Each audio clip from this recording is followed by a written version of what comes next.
Okay, that's a picture to be framed for sure. And joining us now is Dr. Michael Robinson. He's leading a team of students chosen by NASA to do work for this mission. That is so cool. Doctor, thank you so much for taking the time to be with us this afternoon. My pleasure. And tell us a little bit about your students. They're tracking the Artemis 2 Orion spacecraft with radio waves, and you are just one of just a couple universities around the world to be involved in this. Tell us about what your students are doing. That's right. So what they are doing is they are tracking one of the communications radios that is on the spacecraft. And the radio performs a bunch of different functions. Sending data back to Earth is its primary function. But you can also measure its Doppler shift, which effectively is like using the police camera to see how fast you're going. So our students are the task is to see if we can A, hear the spacecraft, and B, tell how fast it's moving. Wow, so tracking all of those movements in space. What happens then once you collect that information? You're then sharing it with NASA? I mean, that has to be really valuable stuff. Right, so it gets saved to a removable hard drive that we then bring back to our university's computers and process out what we can see of the signals and then report back to NASA what we've seen. And they'll use that to update their tracking information. And they're kind of interested in what can the scientific community at large do when you have, well, much smaller equipment than the fancy equipment NASA has. Huh, so that's what they're looking at, not just measuring the speed of the spacecraft, but trying to see how much data can be collected. That's right. That is so interesting. How long did your students have to work to prepare on their end for this?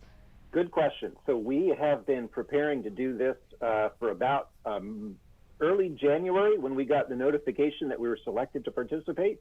So they had to purchase a large radio dish that's about 6.5 feet across, along with the radios and the computers to go along with that, as well as find a good, quiet, radio quiet spot to go look for the spacecraft. Where was the spot? Good question. There is a small farm called Airlie in Northern Virginia that is associated with the university, and they've graciously let us set up our gear there. And on Friday, right after the trans-lunar injection burn, heading off to the moon, we set up at 1 a.m. and started our data collection. I don't feel bad at all because these are students. They're young. That's no problem for them. That is so cool, Doctor. A lot of work going into this, an amazing process. You know, big picture, what does this teach the students? This obviously seems like a once-in-a-lifetime opportunity.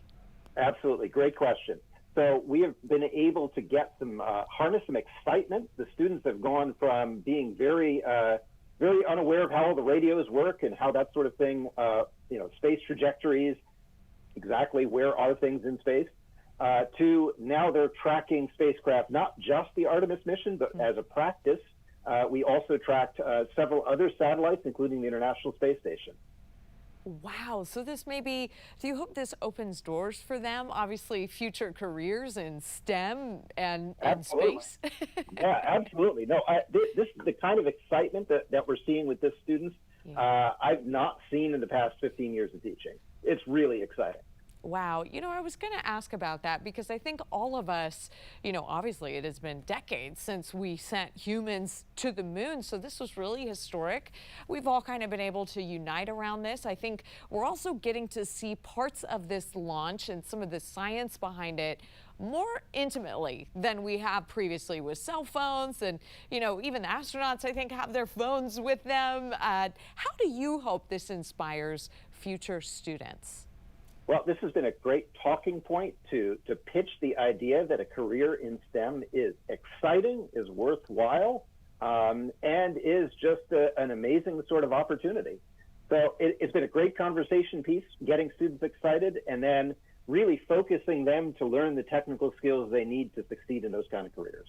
Wow, really, really cool. Okay, I'm going to sneak in one more question because, Doctor, the satellite is up. Your students had to do all that work setting it up. They're collecting the data. It goes onto the hard drive. They're going to share it with NASA. What comes next? Are there future projects already in the works for you guys?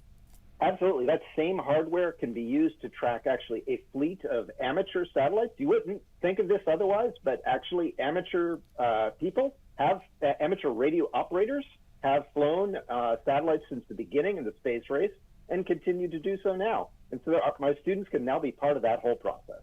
Wow, we use radio in every part of our life, truly. So that is a skill that they can learn and use forever. American University's Dr. Michael Robinson, such fascinating work you're doing with your students. Thank you so much for joining us to talk about their project. Thank you so much for having me. That was really cool. Doctor, thanks for being with us.